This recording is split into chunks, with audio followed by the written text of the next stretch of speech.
জয় নিতাই, জয় শ্রী রাধেশ্যাম। দৈবাসুর সম্পদ বিভাগ যোগ নামক 16 অধ্যায় আমরা শ্রবণ করছিলাম। আসুন আজকে 4 নম্বর শ্লোক থেকে শ্রবণ করি। অভিমান, অজ্ঞানতা, নিষ্ঠুরতা, দম্ভ, দর্প, ক্রোধ এগুলো হচ্ছে অসুর ভাব। তাহলে যেই মানুষের ভিতরে এই ভাবগুলো থাকে সে অসুর কুল থেকে এসছে। এই ভাবগুলো যার মধ্যে আছে, কি কি ভাব? অভিমান, খুব অভিমান যার ভিতরে, জানবে সে অসুর কুল থেকে এসছে।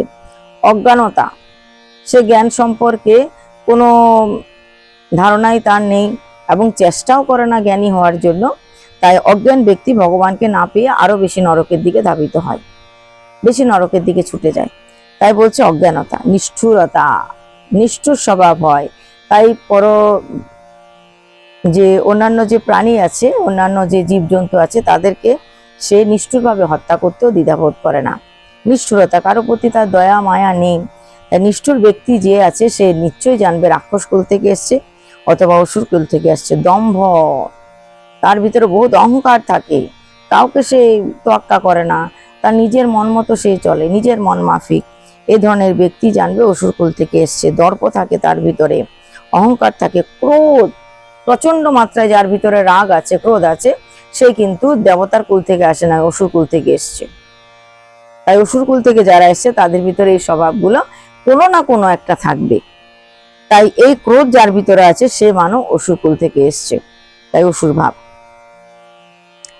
দৈব ভাবে মুখ্য লাভ হয় আর অসুর ভাবে বন্ধন ঘটে। যদি দেবতার ভাব থাকে মানুষের ভিতরে সে মুখ্য প্রাপ্তি করে ভগবানের পরম ধামে যায়, আর যদি অসুরের ভাব থাকে তবে সে আরো নিচু জনিতে চলে যায়, বন্ধন ঘটে।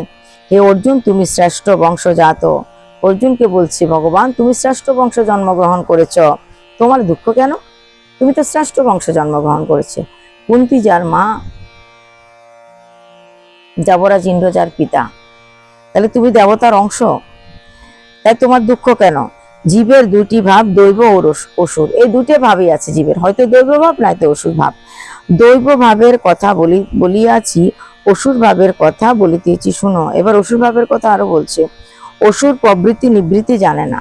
প্রবৃত্তি নিবৃত্তি, সামনের দিকে এগিয়ে যাব না থেমে পিছনের দিকে চলে আসবো, তা প্রবৃত্তি নিবৃত্তি, শুরু শেষ, এই কোথায় থামতে হবে, কোথায় দাঁড়াতে হবে, কোথায় পিছুতে যাবে জানে না অসুর, বা কোথায় গেলে আবার সামনের দিকে এগোতে হবে।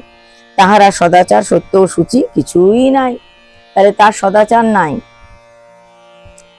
তার সত্যবাদিতা নাই, সে পদে পদে মিথ্যা কথা বলতে পারে।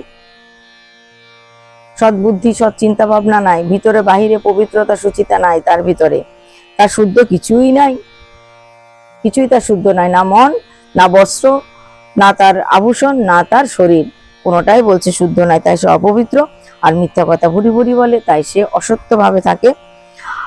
অসুরেরা সত্য, ধর্ম ও ঈশ্বর মানে না। সদা সত্য কথা বলতে হবে সেটা সে মানে না। সে কি চায়? যে কোনো প্রকার আমাকে জয়ী হতে হবে। সে মিথ্যা কথা বলে হয়, পর ঠকিয়ে হোক, পিছন দিক থেকে আক্রমণ করে হোক, তাকে জয় লাভ করতে হবে। ভোগ বাসনায় পরিতৃপ্তি তাহাদের সব, তাদের একটাই কামনা বাসনা, ভোগ ভোগ ভোগ।